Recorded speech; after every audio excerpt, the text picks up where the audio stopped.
வணக்கம் மக்களே, welcome to the ஃபென்சர் show. இன்னைக்கு நம்ம பார்க்க போகிறது சிங்கப்பெண்ணே அப்படின்ற தமிழ் மூவியோட ரிவ்யூ.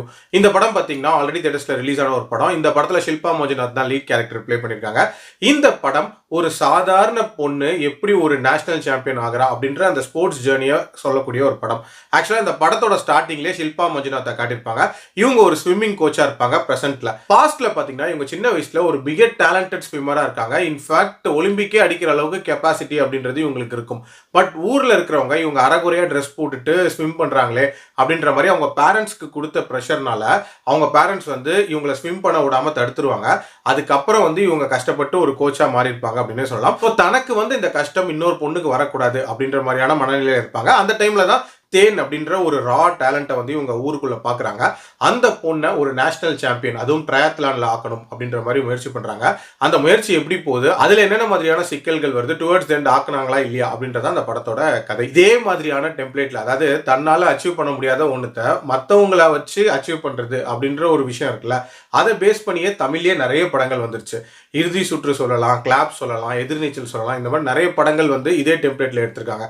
கிட்டத்தட்ட இந்த படமும் அதே மாதிரியான ஒரு டெம்ப்ளேட் தான். கதை ரீதியா எந்த விதமான புதுமை அப்படின்றதுமே இல்லை. பட் ஸ்டில் இந்த படத்துல ஒரு சில விஷயங்கள் கொஞ்சம் வித்தியாசமாவே சொல்லியிருக்காங்க அப்படின்னு சொல்லலாம். உதாரணத்துக்கு அந்த ஷில்பா மஞ்சுநாத்தோட அவங்க கேரக்டர் இருக்குல்ல, அந்த கேரக்டர் கொஞ்சம் வித்தியாசமா இருக்கும். இன்ஃபேக்ட் அவங்க வாழ்க்கையில வரக்கூடிய சேலஞ்சஸ், சின்ன வயசுல இருக்கும் போதுமே ஒரு வித்தியாசமான சேலஞ்சை ஃபேஸ் பண்ணுவாங்க. ஒரு சில விஷயங்கள் கொஞ்சம் புதுமையா கொண்டு போயிருப்பாங்க. உதாரணத்துக்கு அவங்க தெரியாதனமா பேசின ஒரு வீடியோ வச்சு பிளாக்மெயில் பண்றது அப்படின்ற மாதிரியான விஷயங்கள்லாம் கொஞ்சம் இன்ட்ரெஸ்டிங்கா தான் இருந்துச்சு. அதே மாதிரி அந்த அத்லீட்டா வரக்கூடிய தேன், அந்த பொண்ணோட கேஸ்டிங் அப்படின்றதுமே இந்த ரோலுக்கு பயங்கர ஆப்டா இருந்துச்சு.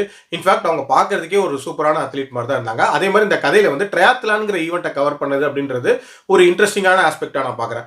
அதாவது ஸ்விம்மிங், சைக்கிளிங் அண்ட் ரன்னிங், இது மூணுமே சேர்ந்தது தான் ட்ரையாத்லான். ஸோ இது மூணுத்திலுமே அவங்க வந்து ஸ்கில்ஃபுல்லா இருக்காங்கன்ற மாதிரி காட்டியிருப்பாங்க. அதே மாதிரி இந்த படத்துல ரியல் லைஃப் அச்சீவர்ஸா இருக்கக்கூடிய லதா மாதவியா இருக்கட்டும், ஆர்த்தி சந்திரனா இருக்கட்டும், இவங்களெல்லாம் கூப்பிட்டு வந்து ஒரு கேமியோ பிளே பண்ண வச்சது அப்படின்றது ஒரு படத்துக்கு வேல்யூ ஆடா தான் இருந்துச்சு.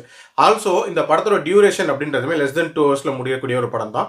ஒரு குயிக் வாட்சாவே பார்த்துடலாம். பிரச்சனையை பொறுத்த வரைக்கும் பார்த்தீங்கன்னா இந்த படத்துல நெகட்டிவ் கேரக்டர் வந்து அந்த அளவுக்கு பவர்ஃபுல்லா எழுதல அப்படின்னு சொல்லலாம். இதுல வந்து பிரேம் வந்து ஒரு மிகப்பெரிய இன்ஃபுளுன்ஷியல் பர்சனா இருப்பாரு.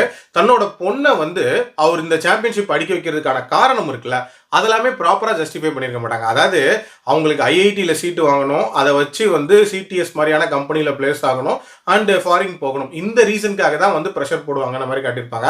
அது அந்த அளவுக்கு கன்வின்சிங்கா இல்லை, ஏன்னா ஒன்றுக்கு ஒன்று ஒட்டாத ஒரு ரீசன் மாதிரி தான் இருந்துச்சு. ஆல்சோ நான் முன்னாடியே சொன்ன மாதிரி அந்த புதுமை அப்படின்றதெல்லாம் பெருசா இருக்கவே இருக்காது. மோஸ்ட் ஆஃப் த விஷயங்கள் இப்படிதான் போகுங்கிறது ப்ரெடிக்டபிளா தான் இருந்துச்சு. ஆல்சோ வழக்கமான ஸ்போர்ட்ஸ் படங்கள் கொடுக்கக்கூடிய ஒரு இம்பாக்ட் அப்படின்றது இந்த படம் கொடுக்கல, கொஞ்சம் கம்மியாக தான் இருந்துச்சு. பேபி அதெல்லாம் இன்னும் கொஞ்சம் பெட்டராகவே பண்ணியிருந்திருக்கலாம்.